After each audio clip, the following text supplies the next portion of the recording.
Hi folks, this is part 7 in the series we're doing looking at how we finish well as a leader, entering heaven breathlessly, keeping on, keeping on.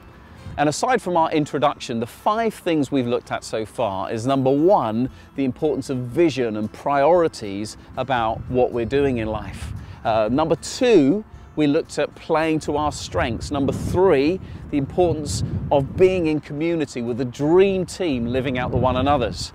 Number 4, we looked at committing to a life of learning. And number 5, last time we thought about the importance of being a teacher, passing on the baton of faith to other people.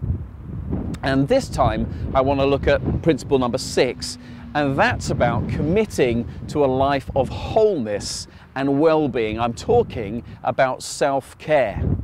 The Apostle Paul understood something about the gospel, that it wasn't about some ticket to heaven, but actually about us wanting to and knowing God's healing and wholeness for our lives. God is concerned that we are well, and He wants us to work with Him, to cooperate with Him and not against Him. In Ephesians 6 verse 15, Paul speaks about the gospel of peace. It's the Greek word eirene, the Hebrew word that we're much more familiar with, shalom. And this word shalom is used hundreds of times throughout the whole of the Bible. And it's not about the absence of strife. It's not that kind of peace. It speaks about wholeness, well-being, harmony in every aspect of our lives. Shalom is all about being able to say that whatever is going on around me, it is well with my soul. And the good news of Jesus is about, therefore, wholeness and well-being in every aspect of our lives. I remember watching a TV program a few years ago that was looking at how fast a cheetah really can run. And so there's this film crew who are trying to capture a cheetah when it's kind of going for it.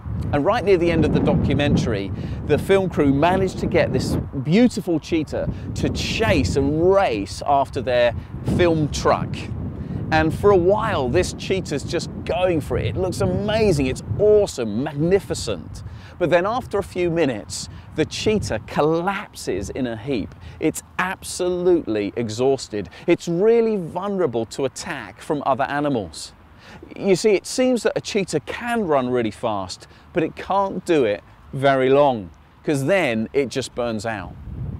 It's a great reminder to all of us about the importance of self-care. We cannot go for it, go for it, go for it all the time. Otherwise, we will burn out. And there are so many stories of Christian leaders who've burnt out because they've not been committed to wholeness, well-being, the importance of self-care. So what does it mean to embrace God's shalom in every aspect of our lives? Well, firstly, it means about looking after our physical health. This is about just eating right. Are you getting enough exercise? Are you getting enough sleep? One of the things that I've really appreciated in recent years is the importance of Sabbath, taking a complete day off every week. For me, in my work with Urban Saints and my local church, it means I'm not doing any stuff at Urban Saints, I'm not doing any stuff at my local church, and I'm not doing emails. But I can do stuff with the family, chores around the house, hang out with friends, chill, go for a coffee with my wife, watch a movie, and sometimes just sleep. Sabbath, after all, is a command. And so if I'm not taking a Sabbath, then it's a sin. I've got to take my physical well-being seriously. Secondly, we need to look after ourselves emotionally. Maybe there are some issues that we really need to face up to in terms of our emotions. Perhaps we struggle with anger or pride or arrogance, jealousy or greed, unforgiveness. And rather than suppressing that stuff, to really own self-care, we want to face up to that stuff, and with God's help and the support of other people, we want to deal with it and receive wholeness and healing in those areas.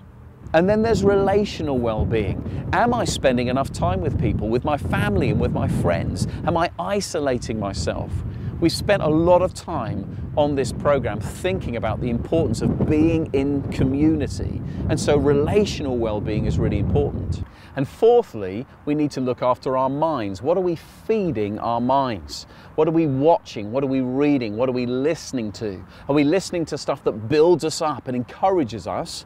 Or are we receiving stuff that's pulling us down or depressing us?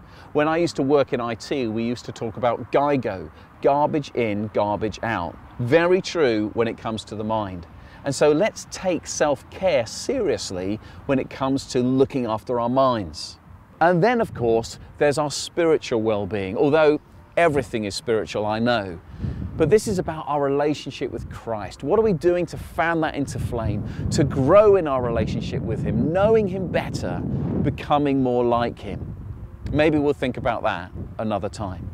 If we're going to be leaders who finish well, who enter heaven breathlessly, then we must be committed to self-care, to embrace the wholeness and well-being of the good news, to take this stuff seriously, working with God and not against Him for our good.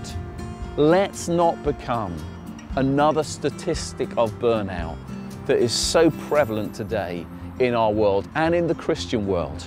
My prayer for you and my prayer for me is that we would know the shalom of the gospel in every aspect of our lives. Amen.